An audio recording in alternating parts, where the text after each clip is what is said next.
నమస్తే, నేను మీ హరిత. ప్రతి మనిషిలో 7 చక్రాలు ఉంటాయంటారు. ఆ చక్రాల్ని యాక్టివేట్ చేయడం ద్వారా ఆ మనిషి అనుకున్నది సాధించే విధంగా చేయొచ్చా? దీని గురించి తెలుసుకుందాం. స్టూడియోలో ఉన్నారు result oriented law of attraction coach విశ్వం విజయ్.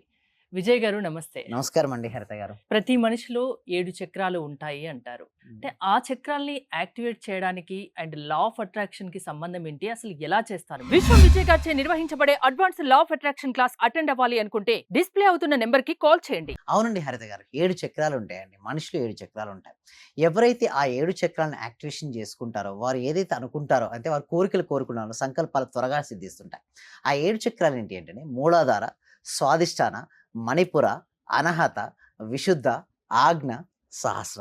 ఈ 7 చక్రాల్లో చలనం అనేది ఉంటుందండి. ఎప్పుడైతే 7 చక్రాలు గనక మనం కరెక్ట్‌గా సాధన చేయగలిగితే, మనలో ఉన్నటువంటి కుండలిని శక్తి అండి మూలాధార చక్రం కింద ఉంటుంది. సరిగ్గా సాధన చేసిన సాధకునికి ఆ ఒక్కొక్క చక్రం దాటుకుంటూ కుండలిని శక్తి సహస్రానికి చేరుతుంది. ఆ సహస్రానికి చేరిన తర్వాత ఆ వ్యక్తి ఏదైతే అనుకుంటాడో, ఆ అనుకున్న దాన్ని ఫాస్ట్‌గా రియాలిటీకి తెచ్చుకోవచ్చండి. ఫర్ ఎగ్జాంపుల్ మూలాధార చక్రం తీసుకుంది. ఇది ఎర్త్ ఎలిమెంట్‌కి సంబంధించింది మేడం. అంటే మన బోన్స్ చాలా స్ట్రెంత్ అవుతూ ఉంటాయి అది యాక్టివేషన్ అవ్వడం ద్వారా. నెక్స్ట్ స్వాదిష్టానం ఇది వాటర్‌కి సంబంధించింది. అంటే మన లోపల ఎలాంటి వాటర్‌కి సంబంధించినట్టు ఏదైనా డిసీజెస్ టైప్‌లో వచ్చినా వాటికి పోయినా లేదా రిలేషన్‌షిప్ సంబంధించింది ఉంటుంది మేడం. మూలాధార స్వాదిష్టానం. నెక్స్ట్ వచ్చి మణిపుర. మణిపుర చక్రం దేనికి అంటే ఫైర్‌కి సంబంధించింది మేడం. అంటే మన లోపల ఏదేదైతే ఉన్నాయో అంటే జఠరాగ్నికి సంబంధించింది కావచ్చు. లేకపోతే మనం ఒక సంకల్పం అనుకుంటాం. ఓకే. దానికి సంబంధించినటువంటి థాట్స్ గనుక మనకు రావాలి అన్నా ఇది దానికి సంబంధించిన చక్రమే మూలాధార మణిపుర చక్రం.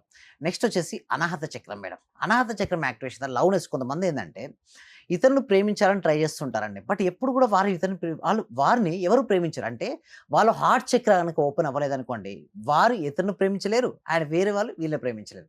నెక్స్ట్ వచ్చి విశుద్ధ చక్రం. ఎప్పుడైనా సరే థ్రోట్ గనక కరెక్ట్‌గా విశుద్ధ చక్రం ఉందనుకోండి, వారు ఏదైనా మాట్లాడిన తర్వాత ఎదుటి వ్యక్తి ఆకర్షించుకునే శక్తి ఉంటుంది. దీనికి సంబంధించి థ్రోట్. నెక్స్ట్ ఆజ్ఞా చక్రం. మీరు చూస్తే డిసిజన్ మేకింగ్ అంటే నిర్ణయాలు తీసుకునే శక్తి వచ్చేసి ఇక్కడ ఉంటుంది. నెక్స్ట్ వచ్చేసి సహస్రార చక్రం. సో, ఇంకా చాలా విషయాలున్నాయండి వీటి గురించి మనం ఇక్కడ కంటే కూడా క్లాస్‌లో అయితే ఎలాబరేషన్ చేసుకుంటూ చెప్పాలంటే ఆల్మోస్ట్ ఒక 6 డేస్ పడతాయండి హరిత గారు. ఈ 6 డేస్ కోసం మన క్లాసెస్ కూడా కండక్ట్ చేస్తున్నాం. అంటే ఈ మే 12కి క్లాసెస్ ఉన్నాయండి. అంటే దీనికి లా ఆఫ్ అట్రాక్షన్ కి ఏంటి సంబంధం? సంబంధం ఉంది. లా ఆఫ్ అట్రాక్షన్ ఏంటి మేడం? మనం ఏదైతే అనుకుంటామో దాన్ని ఏ విధంగా ఆకర్షించుకోవచ్చో తెలియజేసేది ఇది.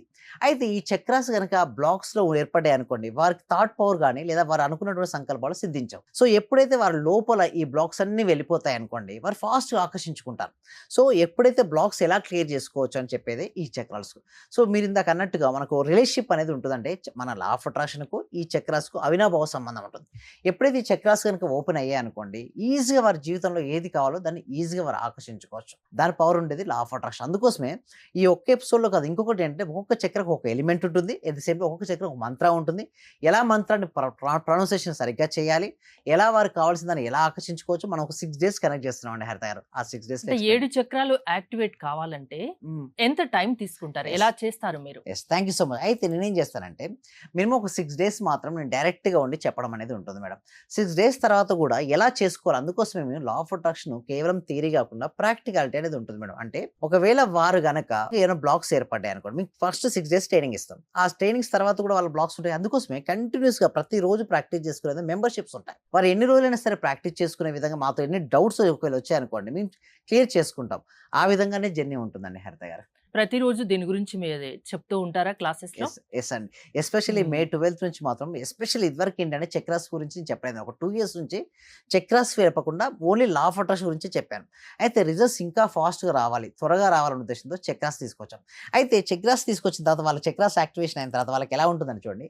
అవకాశాల కోసం ఎదురు చూడకు, సృష్టించుకో. Don't wait for opportunity create it. ఇక ఏదో అవకాశం వస్తుందని ఎదురు చూడకండి. వచ్చిన దాన్ని సద్వినియోగం యెస్. చేసుకోండి. అవునండి హరిత గారు. హ్మ్. సో, ఇక్కడ చూడండి ఇతను ఏం చేస్తున్నాడని అవకాశం సృష్టించుకుంటాడు. ఇక్కడ పెట్టాలి అంటే ఇక్కడ చెప్పాలంటే హ్మ్. పైకి వెళ్ళడానికి నిచ్చెన లేదండి. ఏం చేస్తున్నాడు తను? నిచ్చెన ఏర్పరచుకుంటున్నాడు. అంటే ఓకే. వాళ్ళకి ఎప్పుడైతే సరే అలాంటి అవకాశాలు ఉంటే రిజల్ట్స్ వస్తాయి. అంటే రాధిక గారు చూడండి మన క్లాస్‌లోకి అటెండ్ అయిన తర్వాత హ్యాపీ మార్నింగ్ సార్. మా డాటర్‌కి కాలేజ్ ప్లేస్‌మెంట్‌లో వారెప్పుడు వాళ్ళ ఫ్యామిలీ మొత్తం రోజు అటెండ్ అవుతూ ఉంటారండి. ఓకే.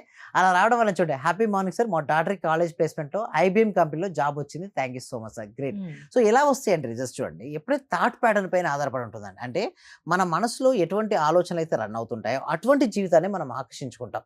సో వారికొచ్చిన తర్వాత పాజిటివ్ ఆలోచన రావడం వల్ల ఐబీఎంలో జాబ్ రావడం జరిగింది. సింపుల్‌గా చెప్పాలంటే లా ఆఫ్ అట్రాక్షన్ ఉపయోగించుకున్న తర్వాత ఫస్ట్ నేనేమంటానంటే మీ state of mind ఏర్పడుతది.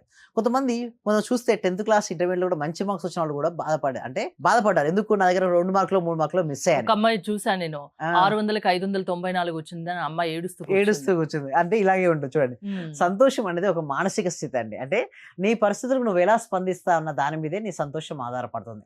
Happiness is a state of mind. It's just according to the way you like everything. చూడండి హ్మ్. ఫస్ట్ ర్యాంక్ వచ్చిన వ్యక్తి చూడు ఎంత డల్‌గా ఉన్నాడో. సెకండ్ వచ్చిన వాళ్ళు చూడండి. థర్డ్ ఎలా ఉన్నాడు చూడండి మేడం. ఏమలా ఉన్నాడు? అవును. చాలా హ్యాపీగా ఉన్నాడు మేడం. అంటే ఇక్కడ మనం ఫస్టా, సెకండా, థర్డా కాదు మేడం ఇంపార్టెంట్. ఏంటంటే మనకున్న వాటికి, మనకొచ్చిన వాటికి మనం ఎంత ఆనందపడుతున్నాం. అందుకోసమే లా ఆఫ్ అట్రాక్షన్‌లో కూడా చెప్పేది ఏంటి అంటే మీ దగ్గర ఎంతైనా మనీ రానివ్వండి. ఫస్ట్ ఉండనివ్వండి. Be happy about that whatever you have right now. ఉన్నతమైన దాని కోసం ప్రయత్నించు. కానీ ఎప్పుడు నీ దగ్గర ఏదైతే ఉందో దాని పట్ల సంతృప్తితో ఉండు. First show the gratitude about what ever you have and దాని తర్వాత నీకు ఏది కావాలో దాన్ని ప్రయత్నించు. అప్పుడు నీ జీవితంలోకి వస్తది. చాలా మంది ఏం చేస్తారు చెప్పండి హరిత గారు. వారికి ఏదైతే ఉందో దాని పట్ల అసంతృప్తితో ఉంటారు. అంటే నా జీవితం సరిగ్గా లేదు హ్మ్. అనే ఒక మీనింగ్ ఇచ్చుకొని వాళ్ళు అలా ఉంటారు. అండ్ ఉన్నదాని కోసం ఆరాట పడుతుంటారు. అంటే ఇది కావాలి, అది కావాలంటే ఇది లేదు అనే బాధలో ఉంటారు. అండ్ ఇది కావాలని ఆరాట పడుతుంటారు. హ్మ్. ఎప్పుడైతే నాలో లేదు అనే భావన వచ్చిందనుకోండి ఎలా ఉంటుంది చెప్పండి హరిత గారు? డిప్రెషన్. మన సబ్జెక్ట్ ఏం చెప్తుంది? యద్భావం తద్భవతి. అంటే మనం ఎలాంటి భావాలనైతే మనం కలిగి ఉంటామో వాటినే మనం ఆకర్షించుకుంటాం. డిప్రెషన్‌లో ఉన్నప్పుడు ఏమవుద్ది మేడం? డిప్రెషన్ ఆకర్షించుకుంటారు. అదేవిధంగా ఆరాటం, యాంగ్జైటీ ఇంకా నా దగ్గర లేదు. మళ్ళీ అదే ఆకర్షించుకుంటారు. అంటే సింపుల్‌గా చెప్పాలంటే మన సబ్జెక్ట్‌లో నీకు ఉన్నదాని పట్ల ఆనందంగా ఉంటూ ఉన్నతమైన దాని కోసం ప్రయత్నించు. ఎలా ఉండాలో చెప్పడం చాలా ఈజీ కదండీ హరిత గారు. అవును. బట్ ఆచరించాలంటే ఉండదు. అందుకోసమే ఎప్పుడైతే 7 చక్రాలు గనుక యాక్టివేషన్ అయ్యి ఉంటాయనుకో మొత్తం స్థితప్రజ్ఞ లక్షణాలు వస్తాయంటే కష్టం వచ్చినప్పుడు కుంగిపోనివాడు, సుఖం వచ్చినప్పుడు పొంగిపోనివాడు, ఏ సిట్యుయేషన్ ఎదురైనా కూడా సరిగ్గా ట్రీట్ చేస్తారు చూసారా? వారే స్థితప్రజ్ఞలు. అలాంటి లక్షణాలు ఉన్నవారు ఎమోషన్ బ్యాలెన్స్ చేసుకోగలుగుతారు. ఎమోషన్ బ్యాలెన్స్ అనుకోండి మన సబ్జెక్ట్ ఏంటి? లా ఆఫ్ అట్రాక్షన్ దేనినైనా ఆకర్షిస్తారు. అది. సో, మీ క్లాసెస్‌కి అటెండ్ అయితే ప్రతి వ్యక్తిలోని 7 చక్రాల్ని మీరు యాక్టివేట్ చేస్తారు మీ క్లాసెస్ ద్వారా. యెస్. అవునండి. అప్పుడు వాళ్ళు ఏదైతే అనుకుంటారో అది సాధించవచ్చు, సాధిస్తారు. యెస్. అలా సాధించేటట్టు మీరు చేస్తారు. యెస్. అంటే అవునండి. ప్రాసెస్ ఏంటండి? మీ యెస్. క్లాసెస్‌కి అటెండ్ దీనికోసం అవ్వాలంటే? Yes. Thank you so much అండి. డిస్‌ప్లే అవుతున్న నంబర్‌కి కాల్ చేయొచ్చండి. లేదనుకోండి గూగుల్ ఫార్మ్ ఉంది కామెంట్ సెక్షన్‌లో. ఆ కామెంట్ సెక్షన్‌లో గూగుల్ ఫార్మ్ ఫిల్ అప్ చేద్దాం. మా టీమ్ మెంబర్స్ వాళ్ళకి అప్రోచ్ అవుతారండి. మే 12 నుంచి న్యూ బ్యాచ్ స్టార్ట్ అవబోతుంది. యెస్. చక్రాస్ పైన. Okay. Thank thank you Viswam Vijay గారు. Thanks for coming.